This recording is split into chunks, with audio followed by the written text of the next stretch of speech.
Hello दोस्तों, जय माता दी। कैसे हो आप लोग? तो आशा करते हैं आप सभी लोग अच्छे होंगे और मैं भी अच्छी हूँ। तो आज हम लोग आपको बताएंगे एकादशी, रामा एकादशी के बारे में कि रामा एकादशी व्रत कब है। तो आप लोग कमेंट में श्री हरि विष्णु जरूर लिखिएगा। तो अभी हम लेके चलते वीडियो। तो आज हम आप लोगों को बताएंगे रामा एकादशी का व्रत कब करना है हमको और पूजा कब करनी है, कौन कौन सी बातों का ध्यान रखना है और रामा एकादशी में कौन कौन सी गलतियां नहीं करनी है। बहुत सी महत्वपूर्ण बातें हम आप लोगों को बताएंगे। तो वीडियो में बने रहिएगा मेरे साथ हमारे चैनल पे। अगर हमारा वीडियो आप लोगों को अच्छा लगे तो please like, subscribe and share जरूर कीजिएगा और बेल आइकन दबाना बिल्कुल भी मत भूलिएगा, जिससे कि हमारे वीडियो का नए नोटिफिकेशन आप लोगों के पास पहुंचे। और चलिए आप लोगों को बताते हैं। सबसे पहले हम बताएंगे आप लोगों को कि सभी महत्वपूर्ण बातों के बारे में बताएंगे और जान लेते हैं। तो सबसे पहले दोस्तों, आप लोगों को कार्तिक माह के कृष्ण पक्ष में पड़ने वाली इस एकादशी को दो नामों से जानते हैं, रामा और रंभा एकादशी के नाम से हम लोग जानते हैं। तो एकादशी का व्रत हमें कब रखना है तो हम आप लोग बता दें, 28 अक्टूबर एकादशी मतलब अक्टूबर को हमको एकादशी का व्रत रखना है और दिन सोमवार है। रामा एकादशी का, रंभा एकादशी का व्रत रखेंगे। कुछ लोग 27 को कर रहे हैं तो लेकिन 28 को है, बाकी आप लोग देख लीजिएगा। और दूसरी चीज़ है कि जैसे दशमी तिथि का जो नियम होता है, जो हमको एक दिन पहले से ही लेना पड़ता है, तो वो रविवार पड़ गया है। रविवार की वजह से दशमी के दिन वजह से तुलसी पत्र नहीं तोड़ के रखनी है, ना ही आपको एकादशी के दिन हमें तुलसी तोड़नी होती है, आप लोगों को पता होगा। तो शनिवार के दिन हमको तुलसी पत्र तोड़ करके रख देना है और भोग में तुलसी पत्र बहुत ही अनिवार्य होता है, पहले ही रख लीजिएगा आप लोग। और रविवार को जितने भी नियम है तो सुबह हम रविवार से ही करेंगे, बाल धो करके शुद्ध सात्विक भोजन करेंगे। तो क्या कार्तिक मास में एकादशी का व्रत उठा सकते हैं? तो नहीं, उसमें नहीं उठा सकते हैं। अभी देवउठनी एकादशी आएगी, बड़ी एकादशी। तो जिनको भी उठाना है एकादशी का व्रत, श्रद्धा है आप लोगों की, आप लोगों का मन है देवउठने को, एकादशी को आप लोग उठा लीजिएगा, बहुत अच्छी है। और बीच बीच से एकादशी का व्रत नहीं उठाते, उस दिन से उठाइएगा। तो आप लोगों को पता चल गया होगा। तो कृष्ण पक्ष की जो होती है एकादशी, तो कुछ लोग शुक्ल पक्ष की करते हैं, कुछ लोग कृष्ण पक्ष की करते हैं, तो कुछ लोग दोनों लोग की करते हैं। तो आप लोग देख लीजिएगा दशमी वाले दिन से। और हाँ, ध्यान रखिएगा, मूली का सेवन नहीं करना है, लहसुन प्याज का सेवन नहीं करना है, शुद्ध सात्विक भोजन करना है। चावल वगैरह दशमी के दिन खा सकते हैं, एकादशी को नहीं खाना है। हो सके घर में कोई भी ना खाए। और व्रत रखेंगे, सबसे पहले हम सूर्य भगवान को अर्घ्य देंगे और जो भी विष्णु भगवान की फोटो और प्रतिमा होती है उनका विधि विधान से पीले चीज़ों से पूजा पाठ करेंगे हम लोग। और पीला फूल, पीला चंदन सब में ऐसे करना है। तो जो कि सोमवार का दिन पड़ रहा है, शिव जी का भी दिन है, तो शिव जी की भी पूजा एकादशी के दिन करेंगे और कर सकते हैं। दूसरी चीज क्या ध्यान रखना है, किसी भी देवी देवताओं को अन्न का, अनाज का, बतासे का, तो मिश्री का भोग लगा सकते हैं आप लोग, फल फ्रूट का भोग लगा सकते हैं आप लोग।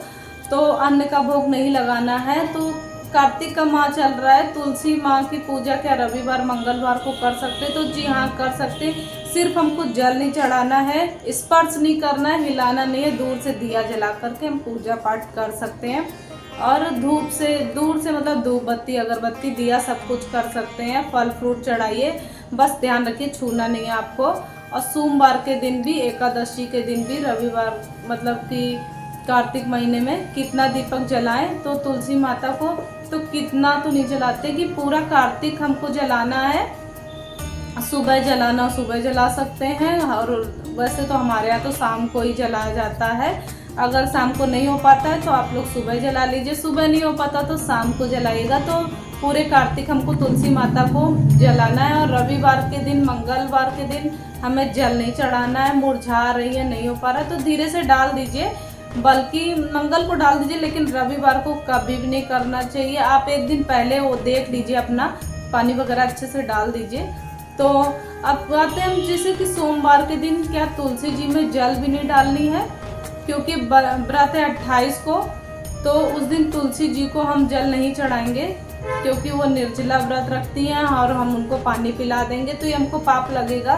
तो जल नहीं चढ़ाना है, बिल्कुल भी ना चढ़ाइएगा। धूप बत्ती अगरबत्ती दूर से दिखा सकते हैं। और एकादशी व्रत में हमें कभी किसी प्रकार का पाप और दोष अपने ऊपर नहीं लेना चाहिए, ये बहुत ध्यान रखना चाहिए। पूरे दिन हो सके तो आप जप करिए, नींद वगैरह ना करिए, लेकिन आ रही है तो फिर देख लीजिए। वस्त्र में तुलसी पत्र बांध करके आप सो सकते हैं, ये कि मतलब हो गया बात। और व्रत के दिन अगर कुछ दान कर सकते तो अन्न का दान एकादशी को नहीं करना चाहिए। उसके अगले दिन हमको पारण करना है। पारण में भी हमें मतलब सात्विक भोजन ही करना चाहिए।